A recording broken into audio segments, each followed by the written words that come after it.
Hello guys, आप यह video देख रहे हैं जिसमें नोबल गैस को पूरी तरीके से एक्सप्लेन किया जाएगा। अगर आपने अभी तक इस चैनल को सब्सक्राइब नहीं किया है तो इस चैनल को कीजिएगा सब्सक्राइब और बने रहिए हमारे साथ। गाइस, नोबल गैस क्या होते हैं और ये किस पीरियोडिक टेबल में किस जगह पे ये पाए जाते हैं, ये सारी चीजें और साथ ही साथ कि इनके नेचर कैसे होते हैं, रिएक्टिव होते हैं या नहीं होते हैं, इन सभी पे हम एक एक करके बात करेंगे। तो सबसे पहला जो सेगमेंट हम इस वीडियो का लेके आते हैं वो रहता है इंट्रोडक्शन।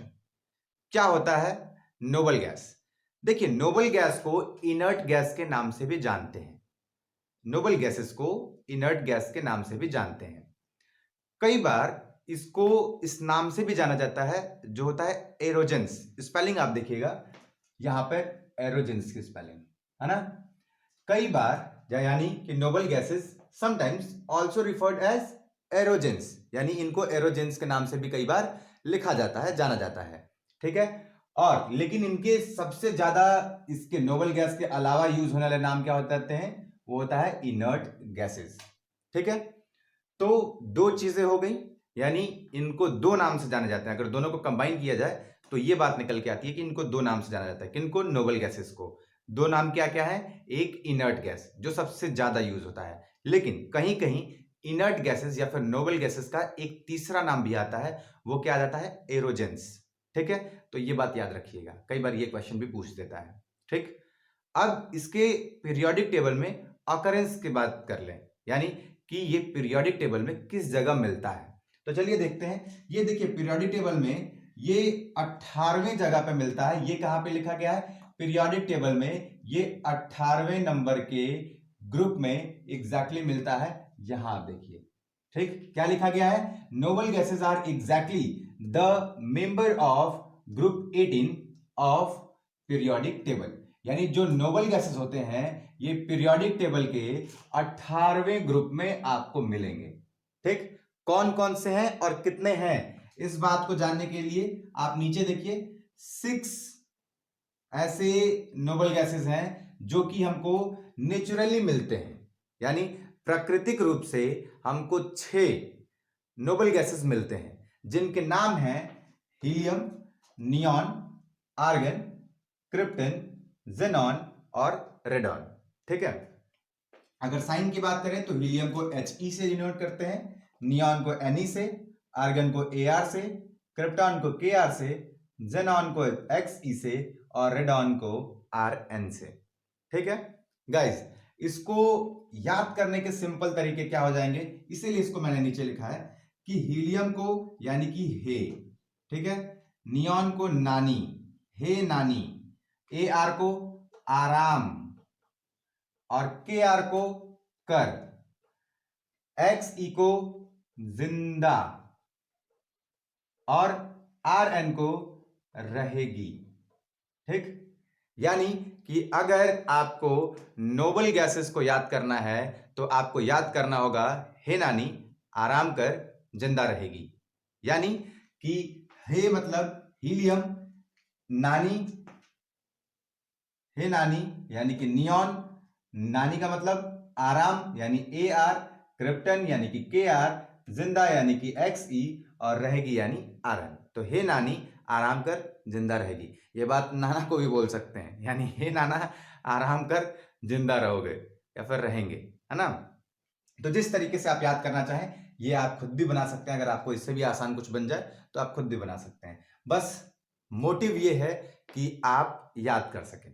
ठीक। अब आगे का टॉपिक क्या है कि ये बहुत ही अनरिएक्टिव होते हैं, एकदम सुस्त होते हैं। सुस्त का मतलब समझ रहे हैं ना। कई सारे ऐसे बच्चे होते हैं जो कहीं पे भी रहेंगे बस बैठे रहेंगे, कुछ काम नहीं करना है, एकदम वैसे ही ये भी होते हैं। लेकिन ये नोबल, इनके नाम के आगे नोबल लगता है, यानी कि अच्छे तरीके से। ठीक।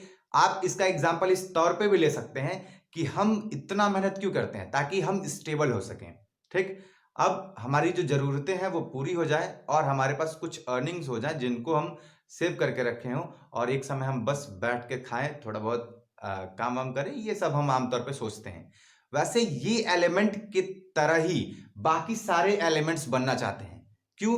क्योंकि ये यानी कि नोबल गैसेस जो हैं ये अनरिएक्टिव होते हैं। अब इनको मेहनत करने की जरूरत नहीं पड़ती है, इनके पास सारी चीजें अब इनके पास खुद की होती हैं, यानी अब इनको कोई भी रिएक्ट करने के लिए, कोई मेहनत करने के लिए जरूरत नहीं पड़ती है। इसीलिए बाकी या फिर ये कहें कि अन्य एलिमेंट्स जो हैं वो केवल इसलिए रिएक्ट करते हैं क्योंकि वो अपने नियरेस्ट नोबल गैस की तरह, यानी जो उसका नजदीकी नोबल गैस है उसकी तरह वो बन सकें, यानी कि उसके इलेक्ट्रॉनिक कॉन्फ़िगरेशन को अचीव कर सकें, जो उसका इलेक्ट्रॉनिक कॉन्फ़िगरेशन है। जैसे हाइड्रोजन हमेशा ही हीलियम की तरह बनना चाहेगा। क्यों? क्योंकि हाइड्रोजन से सबसे करीब हीलियम है, इसलिए हाइड्रोजन एक एलिमेंट जो है वो अगर कई बार तो वैसे देता है, इसका देने का नेचर होता है हाइड्रोजन का, लेकिन अगर हाइड्रोजन को बनना हो तो वो हीलियम की तरह बनेगा एक एलिमेंट्स लेकर के। क्यों? क्योंकि वो हीलियम के करीब में है। ठीक, ऐसे ही आप अन्य एलिमेंट्स को देखेंगे तो उनके जो भी करीब नोबल गैसेस रहेंगे वो उनकी तरह ही बनना चाहता है। ठीक है, तो इसके बाद से ये हम बता रहे थे कि जो नोबल गैसेस होते हैं ये बहुत ही कम रिएक्टिव होते हैं। ठीक, यानी ये रिएक्शन ना के बराबर करते हैं। हाँ, कभी कभी रिएक्शन कर जाते हैं, वो कभी कभी कब? जब कोई बहुत ही एक्सट्रीम कंडीशन हो।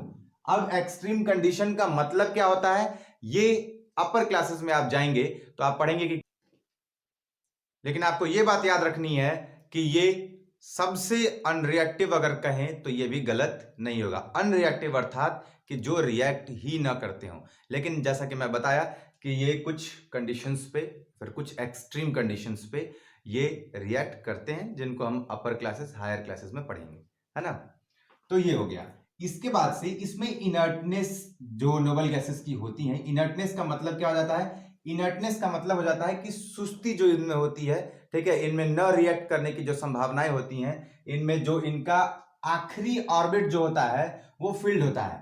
और यही कारण है, ये बहुत ही विशेष कारण हम कह सकते हैं, है कि ये जितने भी एलिमेंट हैं, ये कितने भी एलिमेंट हैं, 6, यानी कि helium, neon, argon, krypton, xenon और रेडॉन, ये सभी के सभी इसी सुटेबल एप्लीकेशन ये ऐसे के हैं जिसमें कि ये कभी भी रिएक्शन करना ही नहीं चाहते हैं। वांटेड लिखा गया है, यानी ये करना ही नहीं चाहते हैं रिएक्शन को। क्यों? क्योंकि इनके अंदर कुछ ऐसी इनर्टनेस है, ऐसी सुस्ती है इनके अंदर। वो क्या है? वो ये है कि इनका जो आखिरी ऑर्बिट रहता है, जिसको बोलते हैं वैलेंस शेल, ठीक, वो कंप्लीटली फिल्ड होता है, यानी वो पूरी तरीके से भरा होता है। और जब किसी भी एलिमेंट का आखिरी ऑर्बिट पूरी तरीके से भरा होगा तो वो रिएक्शन करना नहीं चाहेगा।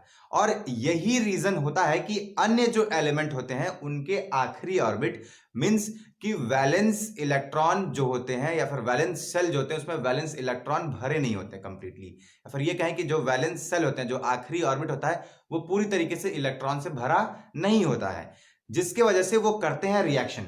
और जब वो रिएक्शन करके अपने पूरे ही ऑर्बिट को अच्छी तरीके से भर लेते हैं, जो भी उस ऑर्बिट की कैपेसिटी होती है, तो वो अपने नियरेस्ट यानी उसके नजदीकी नोबल गैसेस की तरह हो जाते हैं।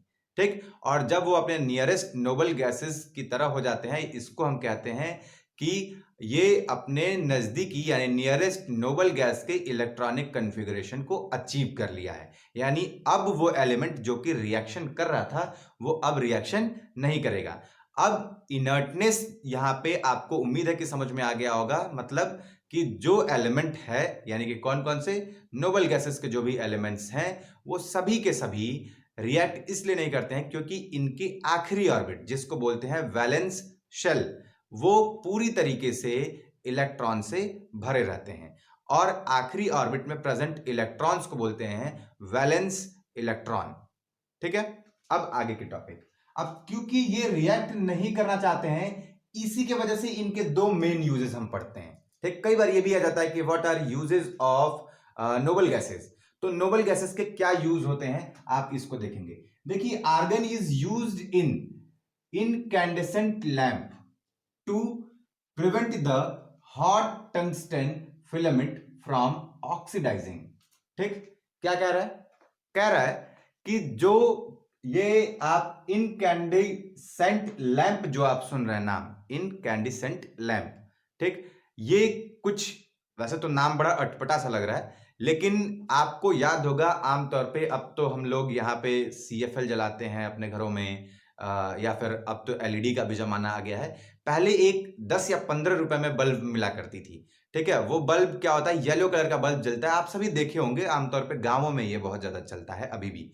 100 वाट का वो बल्ब होता है ना, येलो कलर का जलता है। उसमें एक फिलामेंट होता है, अगर वो फिलामेंट टूट जाता है तो यानी कि वो बल्ब हो गया है फ्यूज, है ना। तो वो वाले बल्ब को ही बोलते हैं इनकैंडेसेंट लैंप, है ना। अब वो बल्ब में अगर आप थोड़ा सा भी छेद कर देना किसी तरीके से, तो वो बल्ब अब ग्लो नहीं करेगा, अब वो बल्ब जलेगा नहीं। क्यों? क्योंकि उस बल्ब में क्या डाला गया था, उस बल्ब में डाला गया था आर्गन, ठीक है। अब वो जो आर्गन होगा, वो जो गैस होगी वो निकल जाएगी बाहर, और ऐसे में जो फिलामेंट होगा, फिलामेंट किससे बना रहता है, टंगस्टन से। अब टंगस्टन क्या है, ये भी एक नया वर्ड आ गया सुनने में। टंगस्टन आप देखिए यहाँ पे एक बार हम कर देते हैं अंडरलाइन, ताकि इसके बारे में भी आप थोड़ा जान लेंगे। ये क्या हो जाता है, ये जो गांव वाला जो बल्ब होता है, ठीक है, उसके बारे में मैं अभी बताया हूं, ठीक है। किस कलर का जलता है, येलो कलर का, ठीक। और टंगस्टन, टंगस्टन एक एलिमेंट होता है, पीरियोडिक टेबल में इसका एटॉमिक नंबर है 74। किससे डिनोट किया जाता है, W से, ठीक। तो 74 एटॉमिक नंबर, अगर आपके पास पीरियोडिक टेबल हो तो वहां पे देख सकते हैं, एटॉमिक नंबर इसका होता है 74 और डिनोटेड बाय कैपिटल W, ठीक है। और इसका जो मेल्टिंग पॉइंट होता है वो होता है 3422 डिग्री सेल्सियस, यानी 3422 डिग्री सेल्सियस, यानी कि आप इसी को कह सकते हैं कि 3500 के करीब में ये जो होता है, ये क्या होता है, ये अभी मेल्टिंग पॉइंट इसका होता है, किसका, टंगस्टन का। सोचिए कितना ज्यादा इसका मेल्टिंग पॉइंट होता है टंगस्टन का। टंगस्टन वैसे तो जो इसकी मेल्टिंग पॉइंट ज्यादा मानी जाती है। अब सोचिए कि अगर इसका जो मेल्टिंग पॉइंट है ये इतना कम है, तो बॉइलिंग पॉइंट सोचिए कितना होगा। बॉइलिंग पॉइंट भी आपको बता देते हैं कि जो बॉइलिंग पॉइंट होता है वो होता है 5930 डिग्री सेल्सियस, ठीक है। और 5930 डिग्री सेल्सियस आप समझ रहे हैं कि कितना ज्यादा, ठीक।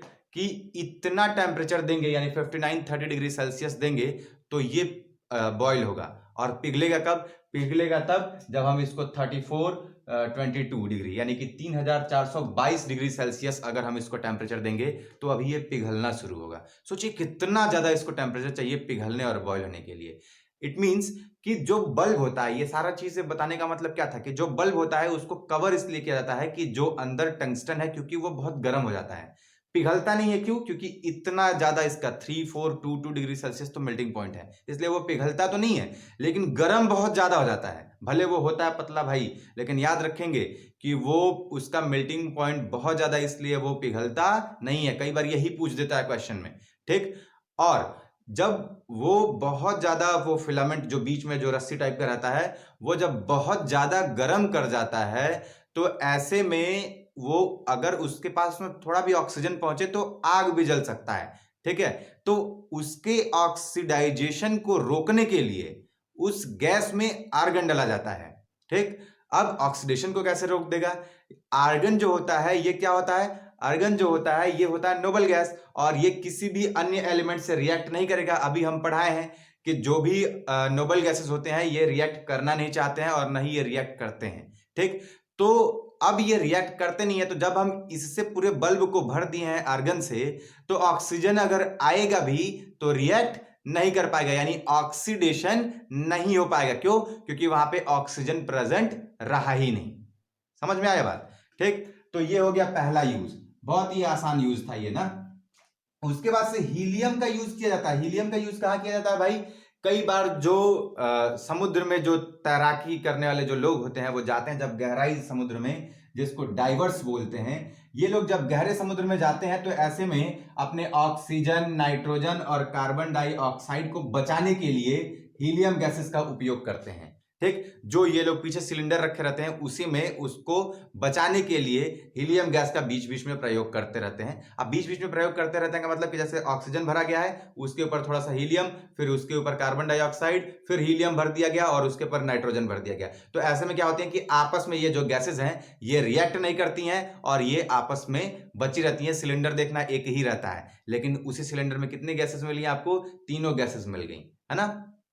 तो कार्बन डाइऑक्साइड गैसेस मिल गया, नाइट्रोजन और ऑक्सीजन, ये तीनों ही गैसेस वहां पे मिल जा रही हैं और आपस में रिएक्ट भी नहीं कर पा रही हैं। क्यों रिएक्ट नहीं कर पा रही हैं? क्योंकि बीच में हम हीलियम की लेयरिंग कर दिए हैं। अब जब हीलियम है उसमें बीच में रखा गया, सेपरेशन गैप में हीलियम रखा गया है और हीलियम है नोबल गैस जो कि रिएक्ट नहीं होता है। ठीक, रिएक्ट क्यों नहीं होता है इसको हम लोग पहले ही पढ़ चुके हैं। क्यों? क्योंकि इसके आखिरी वाले ऑर्बिट में जो इलेक्ट्रॉन होते हैं वो कंप्लीटली आखिरी वाले ऑर्बिट को भर चुके होते हैं, इसलिए ये रिएक्ट करना नहीं चाहता है। ठीक, तो ये हो गया दूसरा यूज। और फिर आखिरी नंबर का वही कि इसमें 6 नेचुरली ऑकरिंग नोबल गैसेस पाए जाते हैं। कौन कौन से? हे नानी आराम कर जिंदा रहेगी, ठीक, जो कि helium, neon, argon, krypton, xenon और रेडॉन, ये कुल एलिमेंट्स हैं। तो यहां तक आपको समझ में आया होगा। ये जो पूरा ही वीडियो का सेगमेंट था ये था इंट्रोडक्शन। ठीक है, अब इसका जो दूसरा पार्ट है वो हम पढ़ेंगे प्रॉपर्टीज ऑफ नोबल गैस। अब हम पढ़ेंगे प्रॉपर्टीज ऑफ नोबल गैसेस। अब देखिए, नोबल गैसेस जो होते हैं वो बहुत कम रिएक्ट करते हैं, इसलिए इनकी बहुत ज्यादा प्रॉपर्टीज की लिस्ट आपको कहीं नहीं मिलेगी। लेकिन फिर भी जो प्रॉपर्टीज की लिस्ट मैं बता सकता था क्लास 10th तक के लिए, वो प्रॉपर्टीज की लिस्ट ये है जो आप अभी देख रहे हैं। सबसे पहला कि ये ऑर्डरलेस होता है। ऑर्डरलेस का हिंदी होता है गंधहीन। अब इसमें जो लोग इंग्लिश मीडियम वाले जो बच्चे हैं उन लोग को दिक्कत हो गया होगा कि भाई गंधहीन क्या होता है। गंधहीन का मतलब होता है कि जिसका कोई भी महक, विशेष महक न हो, यानी कि जो महकता ना हो बहुत ज्यादा, या फिर ये कहें कि महकता ही नहीं है। ठीक, गंधहीन का मतलब महकता ही नहीं है। ठीक, तो यानी ये ऑर्डरलेस है, साथ ही साथ ये कलरलेस है। इसको हिंदी में बोलते हैं रंगहीन, यानी इसका कोई भी कलर नहीं होता है। जिस तरीके से पानी जो होता है वो कलरलेस माना जाता है। मोनो एटॉमिक, मोनो का मतलब होता है एक और एटॉमिक मतलब एटम। एक एटम्स में हमेशा मिलता है। हीलियम कहीं पे भी एक एटम में मिलेगा, आर्गन एक एटम में, ठीक है, लेकिन क्लोरीन डायटोमिक फॉर्म में मिलता है, हाइड्रोजन डायटोमिक फॉर्म में मिलता है। हाइड्रोजन हमेशा मिलेगा किसमें? H2 में, Cl में मिलेगा। ये डायटोमिक है, यानी कि दो दो इसके एटम मिल रहे हैं।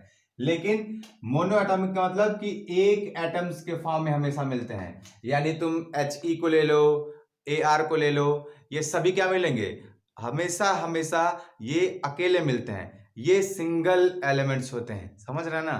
ठीक, इसके बाद से इनका जो केमिकल रिएक्टिविटी होता है ये बहुत कम होता है।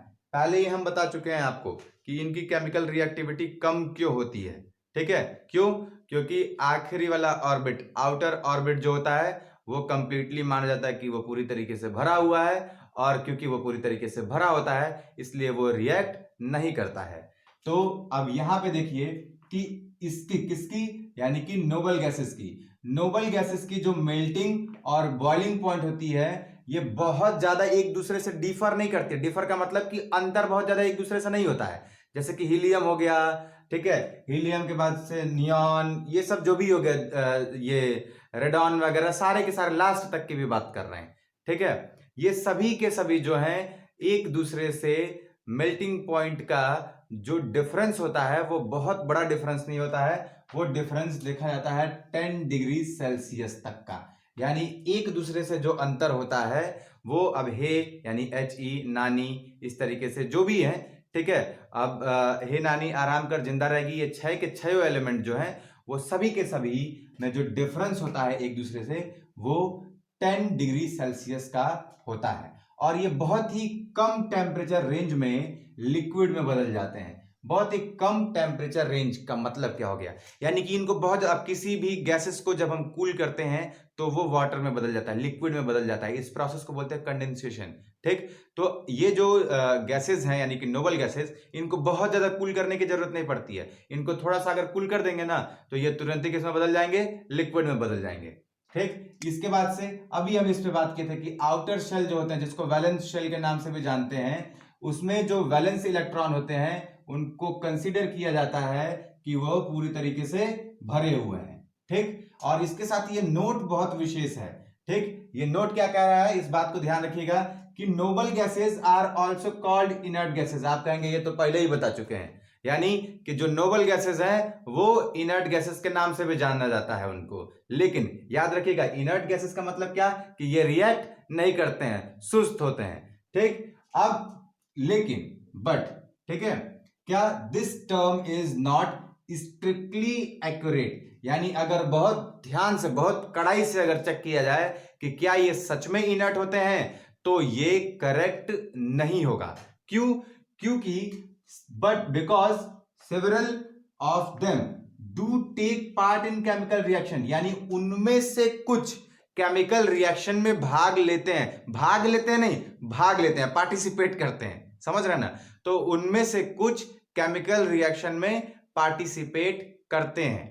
ठीक, अब वो कब करते हैं, तो अभी हम कुछ देर पहले आपको बताए थे कि कोई एक्सट्रीम कंडीशन होता है जिनमें वो पार्टिसिपेट करते हैं, जिनको हम हायर क्लासेस में पढ़ेंगे। ठीक, तो उम्मीद है कि नोबल गैसेस के बारे में ये सारी जानकारी जो है वो आप समझ पाए होंगे। और अगर आप ईमानदारी से ये सारी जानकारी समझे हैं तो कृपया करके इस वीडियो को कीजिएगा लाइक, और कमेंट करके बताना बिल्कुल भी ना भूलिएगा। अगर आपने इस चैनल को नहीं किया है अभी तक सब्सक्राइब, तो सब्सक्राइब कीजिएगा और दोस्तों के साथ करिएगा इस चैनल को शेयर। बहुत बहुत धन्यवाद यह वीडियो देखने के लिए। जुड़े रहिए आप हमारे साथ।